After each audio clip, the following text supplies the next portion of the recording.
सबसे पहले तो मैं आपके सरपंच चैनल का शुक्रिया अदा करता हूं कि वक्फ बोर्ड के मसले पे जिस तरह से सरपंच ने आम लोगों तक अपने पैगाम को पहुंचाया है, मैं तहे दिल से उनका आप लोगों का शुक्रिया अदा करता हूं। कुछ मुसलमान हैं जो बीजेपी का चमचागिरी कर रहे हैं, लेकिन उनसे कुछ होता नहीं है। वो चावल में कंकड़ की तरह है।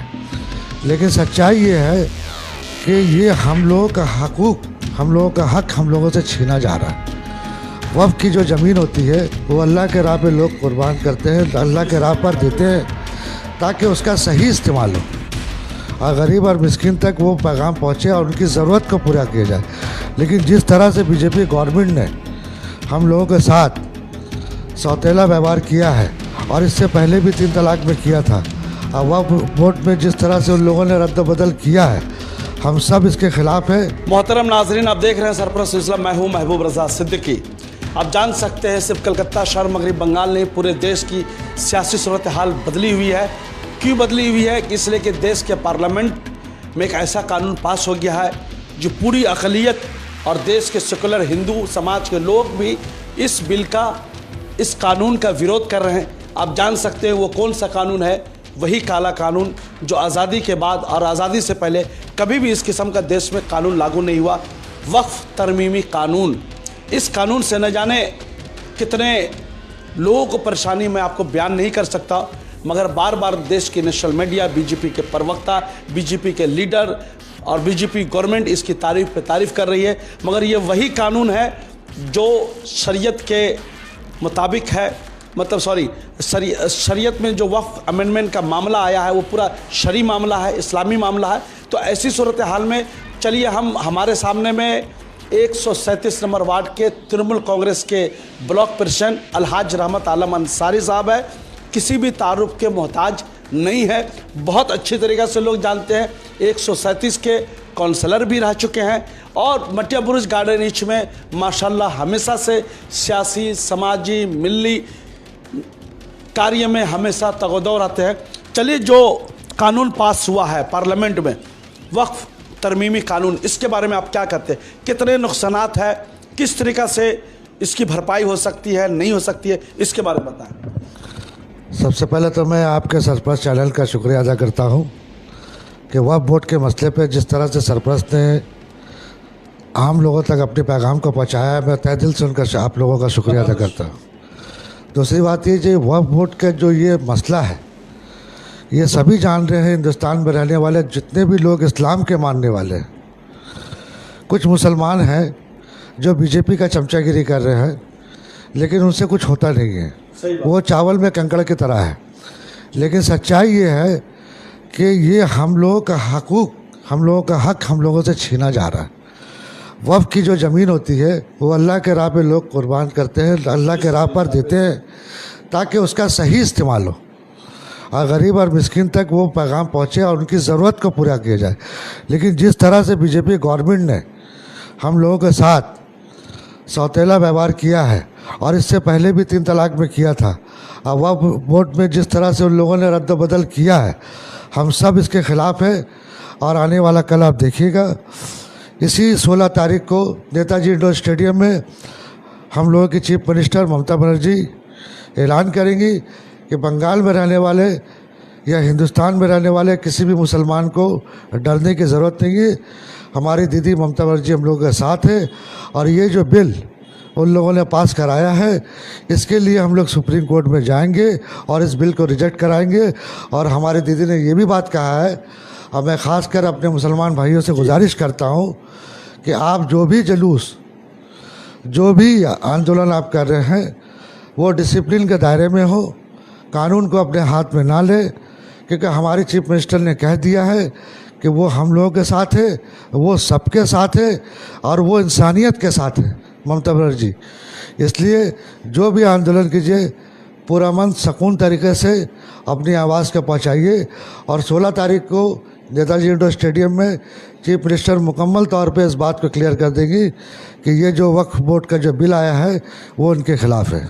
इससे पहले भी इंदौर स्टेडियम में जैन समाज की तरफ से एक प्रोग्राम था, 9 अप्रैल को उसमें भी हमारी चीफ मिनिस्टर ममता बनर्जी साहिबा ने कहा कि ऐसे कानून का हम विरोध करते हैं, बंगाल में लागू नहीं होने देंगे, हर हालत में नहीं होगी।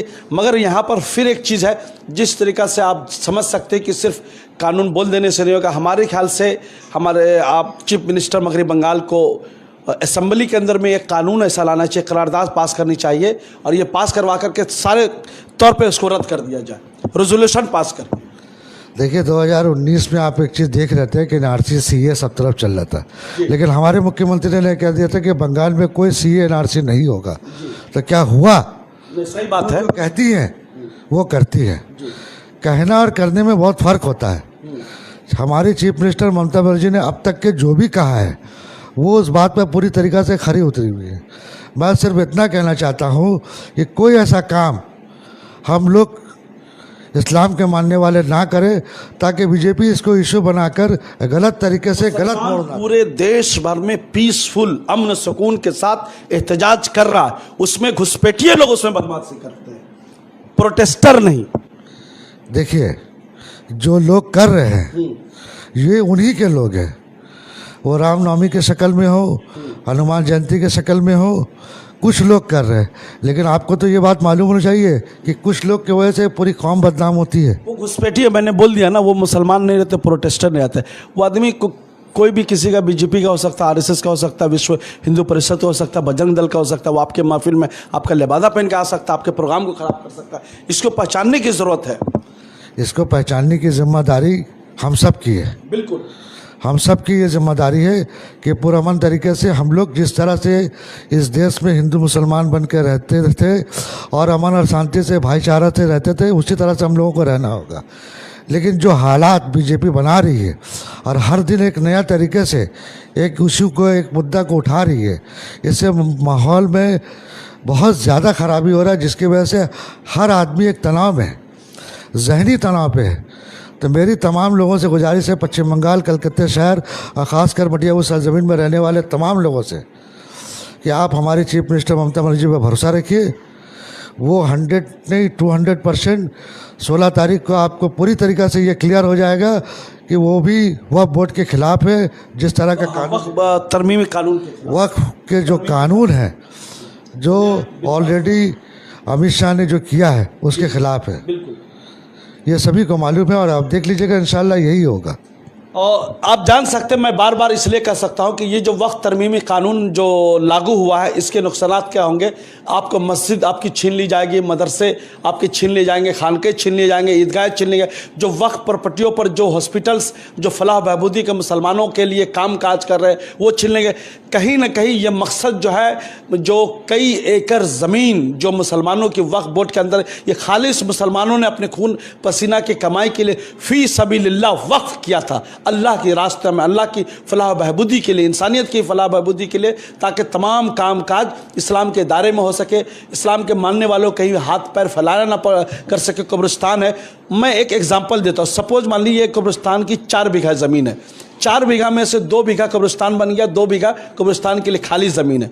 इसको अगर कोई लोग इलीगल इंक्रोचमेंट कर लेते हैं और कल के डेट में 10-20 साल के बाद अगर वक्फ बोर्ड उस पर उसको खाली करवाने जाता है, तो मुसलमानों पर वक्फ बोर्ड पर यह इल्ज़ाम लगाता है, देखिए मुसलमान जगह ज़मीन छीन रहा है। तो पहले कब्जा किसने किया? दूसरे लोगों ने किया। तो यही बीजेपी का आरएसएस के लोग करते हैं कि ये चीज़ नहीं होनी चाहिए। इसके बारे में क्या कहते हैं रहमत अल्लाह अंसारी साहब? सब बात ना आपने कह दिया, सवाल भी आपने कह दिया, जवाब भी आपने कह हम दिया। चाहते हैं आप अपने एतबार से करें। मैंने कहा ना आपको कि ये जो वक्फ बिल जो पास कराया गया है, अब एक सीधा सा सवाल है कि उत्तर प्रदेश में आपको छत के ऊपर ईद का नमाज पढ़ने नहीं दिया जा रहा है, और अमित शाह कहते हैं कि हम मुसलमानों की बेहतरी के लिए वक्फ बोर्ड के कानून लगाते हैं। इससे बड़ा झूठ और क्या होगा? जी, तो ये सब जान रहे हैं, तमाम लोग जान रहे हैं, हर जाति के लोग जान रहे हैं, और इसमें कुछ बोलने का वजह ही नहीं है। और सब अच्छी तरीक़े से जान रहे हैं कि हम लोगों पे जुल्म हो रहा है। वह फ़र्क इतना है कि कभी कोई नमरूद था, कोई फ़िरौन था, कोई शद्दाद था।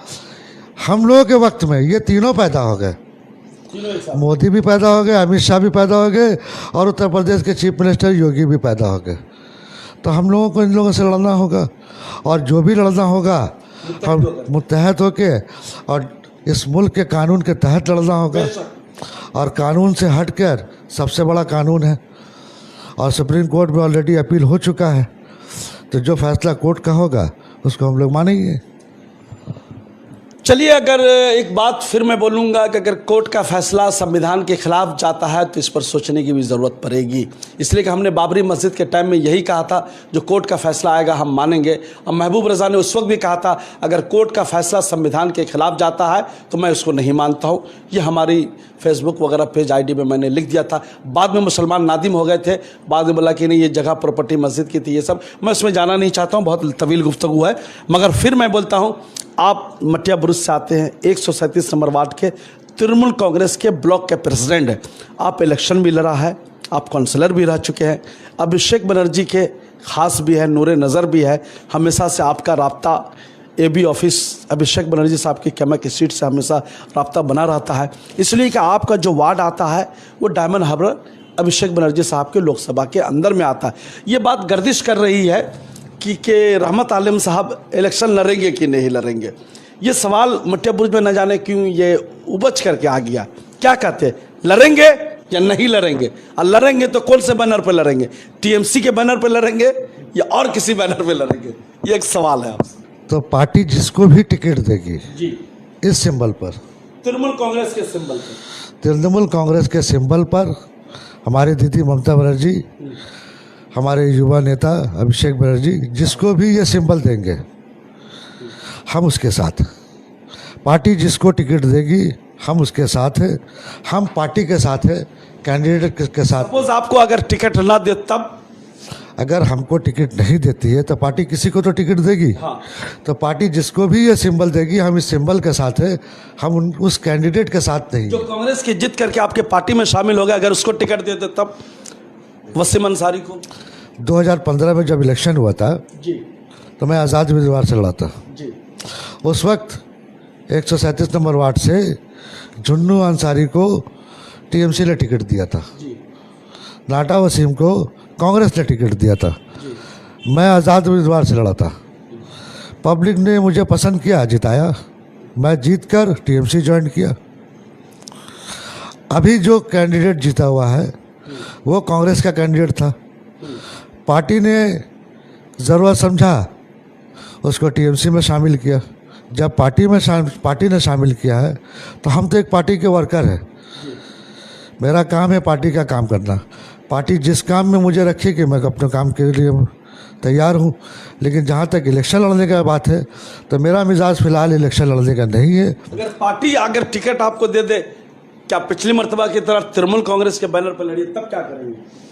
पार्टी अगर टिकट देती है जी, या पार्टी को देती है, ये हमारा और पार्टी का मामला है, ये सही वक्त में हम आपको ज़रूर बताएंगे। अगर टिकट दे देगी तो ज़रूर आप लड़ेंगे, ये बोलिए। नहीं, ये भी फैसला हम बाद में ही लेंगे, फिलहाल टिकट दे देगी तो वापस कर देंगे क्या? नहीं, ऐसा कोई बात तो मैंने कहा नहीं है। मैंने क्या कहा कि मैं वही करूंगा जो पार्टी का डिसीजन होगा, और जब पार्टी का जो डिसीजन होगा, पार्टी किसी को भी टिकट देती है जो इस सिंबल पे खड़ा होता है, मैं उसके साथ हूँ। अगर आप ही को टिकट दे दो तब? ये मैं फैसला करूंगा, ये तो मेरा अपना ज़ाती मामला है। मैं पार्टी से मशवरा करूंगा कि मैं उस लायक हूँ कि नहीं। अगर मैं उस लायक हूँ, पार्टी लायक समझेगी तब ना टिकट देगी आपको। तो ये उस वक्त हम आपको जवाब भी टिकट दिया था आपको, ये हम आपको उस वक्त जवाब देंगे जिस वक्त ऐसा हालात होगा। अभी फ़िलहाल तो ये हालात नहीं है, अभी इलेक्शन का तो कुछ है नहीं। अभी विधानसभा इलेक्शन है, उसके बाद काउंसिलर होने, पहले विधानसभा इलेक्शन है, उसके बाद काउंसिल इलेक्शन है। तो विधानसभा इलेक्शन हो जाने दीजिए, उसके बाद आपको जवाब देंगे। चलिए, आपने तो एक बात क्लियर कर दी कि जिसको भी तृणमूल कांग्रेस टिकट देगा मैं जो है उसके साथ हूँ। अगर मुझे भी टिकट दे देता तो मैं भी लड़ने के लिए तैयार हूँ। एकदम टाइट है मामला रहमत आलम अंसारी साहब का। फिर एक वार्ड 37 को लेकर के एक और चीज़ें बहुत गर्दिश मार्केट में कर रही है, आप बहुत अच्छी तरीक़ा से जानते होंगे। इमरान अंसारी साहब, प्यार से लोगों से निकी अंसारी साहब कहते हैं, आपके अपने भतीजे हैं, शमसुल जमान अंसारी के साहबजादे हैं। ये भी गर्दिश कर रही है कि निकी अंसारी साहब भी वार्ड 137 से इलेक्शन लड़ेंगे। क्या कहते हैं इसके बारे में? अभी जो 137 नंबर वार्ड का काउंसलर है वो भी तो मेरे बड़े भाई का बेटा है जी। और अगर आप बता रहे कि इमरान अंसारी के बारे में, निकी अंसारी वो भी मेरे बड़े भाई का बेटा है जी। तो ये तो डेमोक्रेसी है। शमसुल जमान अंसारी तो आपके काफ़ी करीब भी है। मैं तब्बू साहब को भी देखता बार बार आपके पास आते रहते जाते रहते। मेरे पास सभी आते जाते रहते हैं, मैं सभी के पास आता जाता रहता हूँ, सभी से मेरी ताल्लुकात अच्छी है। हाँ। यहाँ ताल्लुकात और बेताल्लुकात का क्या बात है। आपने कहा कि कैंडिडेट होंगे, तो जो भी इस वार्ड में कैंडिडेट होना चाहता है उसको ये राइट है, ये देश का संविधान है, ये डेमोक्रेसी है, हर आदमी को हक है इलेक्शन लड़ने का और अपनी बात को आवाम तक पहुंचाने का। आवाम जिसे चाहेगी उसे कैंडिडेट बनाएगी काउंसलर। तो ये आप विधानसभा इलेक्शन के बाद हमसे पूछेगा तो ज़्यादा बेहतर होगा। गर्दिश तो अभी से बात कर रहे, तैयारी पहले से करना पड़ता है ना सर। थोड़ी ना कि इलेक्शन के दिन आए लड़ रहे, सामाजिक कार्य करता रहना पड़ेगा। और निक्की साहब का तो मामला आप समझ रहे हैं ना कि वो जहाँ भी रहते सामाजिक कार्य बहुत ज़्यादा करते हैं, लोगों को देखते हैं, जो उनके वार्ड के उनको भी देखते हैं, जो वार्ड के नहीं है अब तक तो देखते आ रहे, मैं ये देख रहा हूँ। तो अच्छी बात है ना, अगर कोई सामाजिक काम करता है तो अच्छी बात है, इसमें बुरी बात क्या है। हर आदमी को करें जो साहिब हैसियत है वो अगर सामाजिक काम करता है तो बहुत अच्छी बात है। आपकी नेक ख्वाहिशात निक्की अंसारी साहब के साथ? भतीजा है, औलाद के तरह है, बेशक औलाद के तरह है, भतीजा है, वो क्यों। आपके लड़के फरहान और इमरान अंसारी फ़र्क तो नहीं समझते? फरमान अंसारी और इमरान अंसारी दोनों में फ़र्क तो आप नहीं समझते? क्यों समझिए भाई, वो मेरे बड़े भाई का बेटा है, फरमान मेरा बेटा है। और एक सवाल, आपकी फैमिली, आपकी भतीजी वार्ड 43 की काउंसलर है और आपके दामाद साहब इरफान अली ताज को भी बहुत अच्छी तरीक़े से आप जानते हैं, उनके हस्बैंड है, शरीक हयात है। जो चीज़ रमज़ान में हुआ वार्ड 43 में वायलेंस, इसके बारे में आप क्या कहती है? ठीक हुआ, गलत हुआ या नहीं होनी चाहिए, और क्या हिदायतें हैं उन लोग को? किस वार्ड में? वार्ड 43 में जो रमज़ान के महीने में, मुक़द्दस महीने में जो वायलेंस हुआ, आपकी अपनी भतीजी जो है वहाँ काउंसलर है आयशा कनीज़ और उनके शरीक हयात इरफान अली ताज। तो इरफान अली ताज साहब के साथ सारे मामला थे, उनके लड़के वगैरह जो फुटेज में आ रहे मामला, उनका नाम उछल करके आ रहा है। आप सब चीज़ समझ रहे हैं कि जो हुआ, क्या कहते हो, ठीक हुआ, गलत हुआ, नहीं होनी चाहिए, या उन लोगों को क्या हिदायत है? देखिए, रमज़ान के महीने में जो भी हुआ वो गलत हुआ, वो गलत जिसने नंबर 1 गलत किया, जिसने भी किया गलत किया। लेकिन मैं ये कहूँगा कि पुलिस है, प्रशासन है, लॉ एंड ऑर्डर को जो भी तोड़ता है रमज़ान के मुबारक महीने में, उसके ऊपर कड़ा से कड़ा एक्शन होना चाहिए। और पब्लिक ने जिसको जिम्मेदारी दिया है उस वार्ड का, आपको मालूम होना चाहिए कि काउंसलर का मतलब होता है परोपिता, उसके ऊपर वो जिम्मेदारी होती है। तो मैं ये गुजारिश करूँगा कि अगर पब्लिक ने आपको चुना है तो आप अपनी जिम्मेदारी पे पूरी तरीक़ा से खरा उतरिए।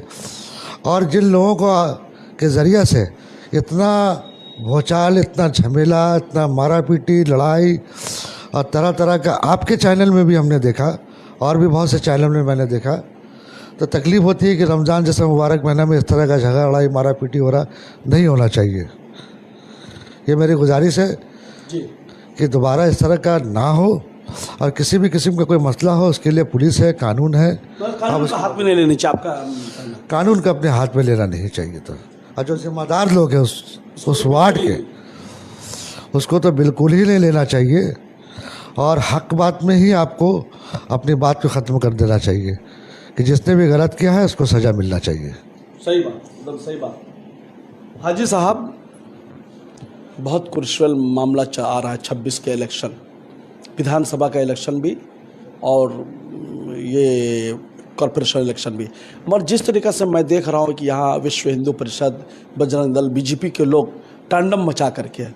आपने कल फुटेज हमारे चैनल में देखा देशों में कि बसेस को रोक करके वो मजहबी झंडा, वो नफ़रत फैलाने के लिए, वो मज़हब का वो नहीं है, मज़हब का मामला तो ये होता है दिल से दिल का रिश्ता। जिस किस्म की हरकतें शुभेंदु अधिकारी एंड टीम और बीजेपी के लोग जो किए धर्मतल्ला में, बस को रोक करके कि 786 को हटाओ, जय श्री राम का झंडा लगाओ, इस किस्म का ये ठीक है या मगरबी बंगाल की फ़िज़ा को ख़राब करने की कोशिश की जा रही है? ये मगरबी बंगाल की फ़िज़ा को ख़राब करने की कोशिश की जा रही है, हमारे दीदी ममता बनर्जी के गवर्नमेंट को बदनाम करने की कोशिश की जा रही है, हमारे पार्टी को बदनाम करने की कोशिश की जा रही है। लेकिन वो अपने मकसद में कभी कामयाब नहीं होंगे, क्योंकि बंगाल के लोग 100% सेकुलर हैं। और जो लोग आउटसाइडर यहाँ आकर इस तरह का हरकत कर रहे हैं, उनको पब्लिक मुंह तोड़ जवाब देगी, लेकिन बुलेट से नहीं, बैलेट पेपर के ज़रिए से आप लिख लीजिए मेरी बात को। आने वाला कल 2026 के जब इलेक्शन आएगी, अब तक के जितना भी seat all India Trinamool Congress ने पाया है उससे 25 से 30 सीट ज़्यादा होगा, कम नहीं होगा। और शुभेंदु अधिकारी जिस तरह का गंदा राजनीति कर रहे हैं, मैं उनसे गुजारिश करना चाहता हूँ कि आप बार बार हिंदू हिंदू करते हैं, मुसलमानों को टारगेट करते हैं, एक बार हिंदुस्तानी बनकर आप काम कीजिए। आप अपोजिशन के लीडर बने हैं, लेकिन कहीं से नहीं दिखाई देता है कि आप अपोजिशन के लीडर हैं। और जहाँ तक बीजेपी का बात है, ये पूरे बंगाल के लोग जानते हैं कि बीजेपी 12 जलाओ पार्टी है, इसका काम ही है जलाना, और इनके बाद कोई इशू नहीं है। हिंदुस्तान पाकिस्तान, हिंदू मुसलमान, कश्मीर, ये चाइना के ऊपर बात नहीं करेंगे, चाइना के मुद्दे पे बात नहीं करेंगे। चाइना ने कितनी ज़मीन कब्जा कर ली उसके बारे में बात नहीं करेंगे। मणिपुर पे ये बात नहीं करेंगे, जहाँ जहाँ फसाद कराते उस पर बात नहीं करेंगे। हाँ, तो ये यूपी में जिस तरह का जुल्म हो रहा है, उसके बारे में बात नहीं करेंगे। इनका बस सिर्फ एक मकसद है, एक टारगेट है, मुसलमान मुसलमान मुसलमान। ये अपने मकसद में कभी कामयाब नहीं होंगे, क्योंकि इस मुल्क का जो भी हमारे हिंदू भाई है वो सेकुलर है, और यहाँ पर रहने वाले हिंदू हमारे बड़े भाई है, मुसलमान छोटे भाई है। हम सब मिलकर यहाँ रहते हैं और अमन और शांति से रहते हैं। और बंगाल में इनका किसी भी किस्म का कोई भी जादू नहीं चलेगा। बंगाल में अगर कुछ चलेगा तो सिर्फ और सिर्फ दीदी का राज चलेगा और कुछ नहीं चलेगा। बहुत अच्छा। चलिए हाजी रहमत आलम अंसारी साहब, हमने बहुत सारे सवालात पूछे, अपने बेबाकी के साथ सवालात का जवाब दिया, बहुत स्पष्ट कर दिया है कि पार्टी जिसे टिकट देगी हम उनके साथ है। अगर मुझे दे देगी तो मैं भी लड़ लूँगा, अगर हमारा भतीजा निकी अंसारी लड़ने आता है तो मेरी नेक ख्वाहिशात है। और उन्होंने एक जुमला, बहुत कीमती जुमला का, फरमान अंसारी और निकी अंसारी में मैं कोई फ़र्क नहीं समझता हूँ। तब समझ जाइए कि 137 नंबर मटिया बुरुजपुरे एरिया में जो इलेक्शन होने जा रहे हैं बहुत दिलचस्प होने जा रहे हैं। को ऊँट किस करवट बैठेगा यह आने वाला वक्त बताएगा। मगर रहमत आलम अंसारी साहब बहुत बड़े पैमाने पे 137 नंबर में इलेक्शन के ज़माने में बड़ा खेल करेंगे, इसलिए कि अपने सारे तुरुप के पत्ते को छुपा करके रख दिया है।